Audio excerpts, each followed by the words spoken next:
Very good. Now at this point, I'm checking whether this row and this row work well together. So what does the function do between these 2 points? It decreases. Is that true? Yep. Good. Between 0 and 3/2, what does the function do? It decreases. Is this correct? Yes. Yes. What does the function do here? And if this is correct? Good. What type of point is 0, 0?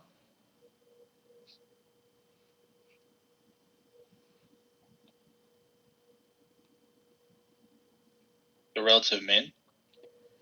0, 0, since the derivative does not change sign, what did we say? Nothing. Nothing. What type of point is 3/2, negative 1.6875? That's the relative mean, right? Relative mean. The function, the derivative is 0, and it changes sign from negative to positive. Very good. We exhausted the function, we exhausted the derivative. So to speak, I will also need the x and y intercepts, but for now I'm okay. So now let's determine the second derivative. Can anyone give us the second derivative to see how this works? 12x squared. 12x squared, very good, minus? Minus 12x. Very good. And what will you factor out immediately? 12x. Very good. And what is left in parentheses? X minus 1. Good. So now we want the second derivative to be 0. And since the degree is, So you'll give 2 solutions. 0, 0. 0 and 1. 0 and 1. We agree with 0 and 1. Yes? Everyone? Yes. I'm not really sure you're getting the. Is that okay? Zainab, is there a question? Yeah, I said I'm not really sure you're getting the degree. The degree is 2, so x is 0 from here and x equals 1 from here. Oh, okay, got it. I have to go back to my table. I have to put 1 exactly where it belongs, and I have to insert the value of the function when x is 1. Very simple. I don't need to go to the table in the graphing calculator. 1 minus 2. So that is negative 1. The second derivative is 0 here and here, as we discussed, under 0 and under 1. Now we have to look at the sign of the second derivative to the left of 0, between 0 and 1, and to the right of 1. Can anyone plug in a number to the left of 0 and give us the sign of this expression?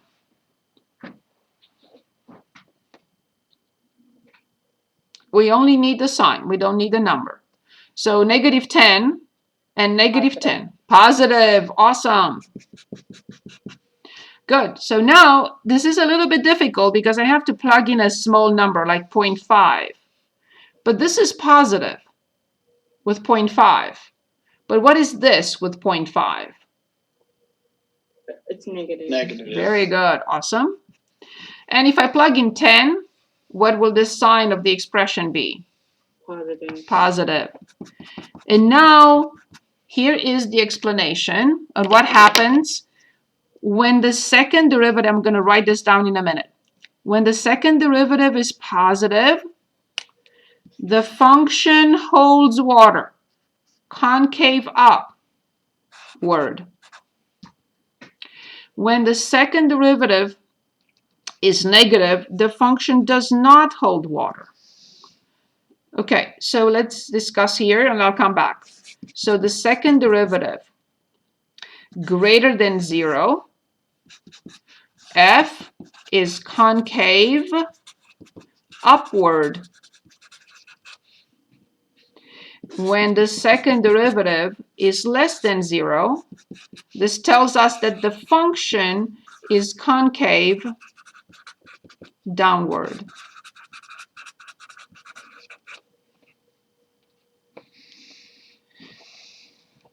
the points, so inflection point is where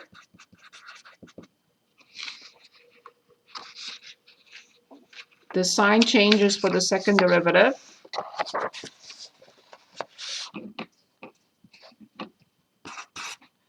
Where we have negative second derivative positive, or positive second derivative, whatever value we have, negative.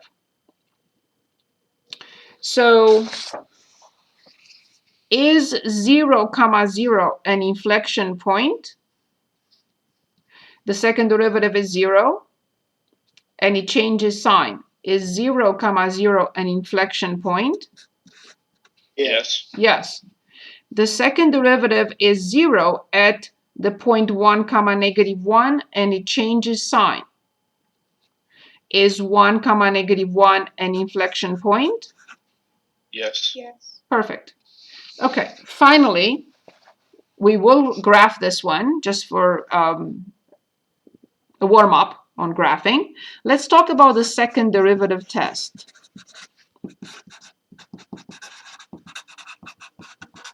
I have a question. Please. Could you explain the inflection point again? When the second derivative changes sign and it's 0.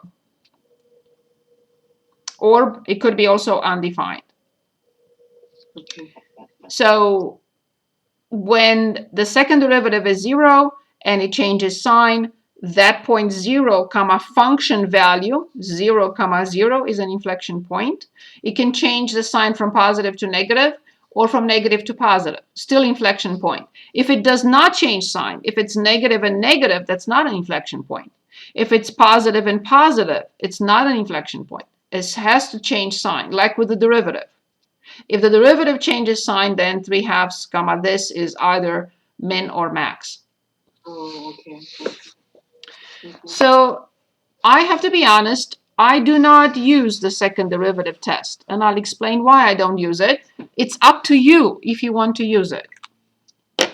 So here's what it says. If it sounds complicated at the beginning when you see it for the first time, but I'll explain it. It will be clear, and you will decide if you want to use it or not. If this first derivative at a point C is 0, and the second derivative is positive at that point, let me put C also. So it's at that point, so to be very clear. What do you think this does? So let me go back. So we had a point here where the first derivative is 0, and the function looks like this, right? Because the second derivative is positive. And this is a point where the first derivative is 0. What do you think, what kind of point is 3/2, this, if the second derivative shows that the function does this? What kind of point can it be?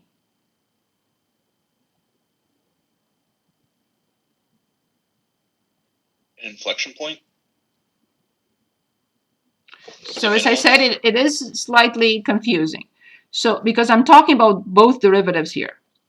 So if the first derivative is 0 at a point 3/2 where the second derivative shows positive, what type of point could that be? I'm not showing this. I'm showing this. It holds water. And the first derivative is 0. What kind of point can that be? So relative mean? It has to be a relative mean. So if the first derivative is 0 and at that point the second derivative is positive, this implies that C gives a relative min. Now if the first derivative at that point C is 0 and the second derivative is less than 0. Imagine that we had a 0 here, no, a 0 here, and then the second derivative was negative. What type of point could have that been? Relative maximum. That's it. C gives a relative max. So this is an extra check if you want. Why I'm not using the second derivative test? So we normally use the second derivative test when we do not want, for some reason, we do not want to study the sign of the first derivative. So let's suppose I did not study the sign of the first derivative. I didn't know that this is minus and this is positive. I refuse to do it. Then I know that the first derivative is 0 here. I determine the value plugging in the function, and I see that the second derivative is positive. I don't need the sign here and here.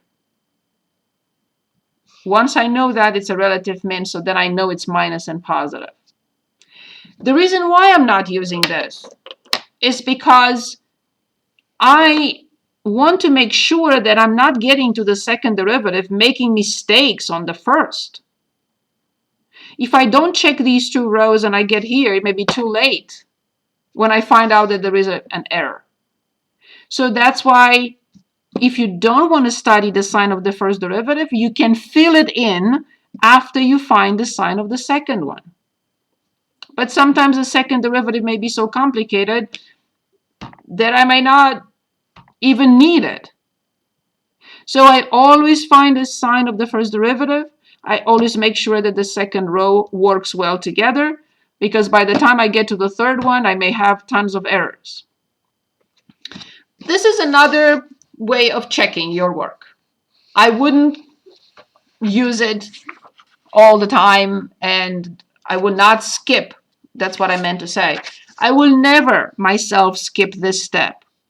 If you want to skip this step and determine this, you can go back and put in those signs later. But I don't like to do that. It's up to you though. You are allowed to.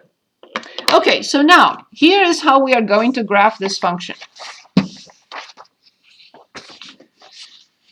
We have the table. What should I do? Maybe I should just go on the next page. Or I'm going to do this because I need my graph to be closed so I can show you what I'm doing with the table. Okay. So I'm going to make an attempt to graph this function. I have the point 0, 0, no question there. So here's my 0, 0. I have the point 1, -1. And I have the point 1.5 right here and -1.7 somewhere here. I did not determine a very important, where is my function? I lost my function. No, here it is. So I did not determine the x and y intercepts. I have to. So we know that when when x is 0, y is 0, there is no discussion there. But I also have to determine x when f of x is 0. So I factor out x cubed, and I have x minus 2. So here I have 4 solutions. 3 of them are 0, and 1 is x equals 2. This is absolutely mandatory. So 2, 0. Okay, and I also have 2, 0. So one more time, what did I do? I plotted 0, 0. I plotted 1, -1. I plotted 3/2, roughly -1.7. And I plotted 2, 0. And here's what I do next. So please pay attention, please, please, please. The function comes from positive infinity, decreasing, holding water. From positive infinity, decreasing, holding water, to 0, 0. Fine. From positive infinity, holding water, decreasing, to 0, 0. At this point, it's an inflection point.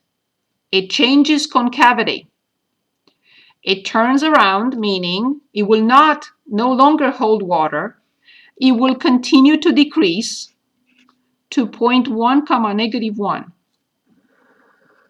Not holding water, decreasing to the point -1 comma -1, where it changes concavity again. For the rest of the time, it will be holding water, continues to decrease to the relative min, holding water. It will, from this point on, it will continue to increase. It will cross at 2 comma 0, holding water, going to infinity.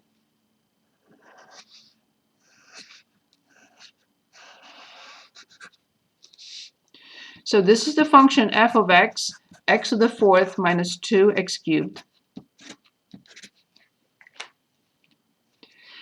Now, I hope you understand, and I will never take credit for something I didn't do. 100 million years ago, I'm kidding, I was taught this way, where all the information is summarized so I can pull it into the graph. This is not my invention.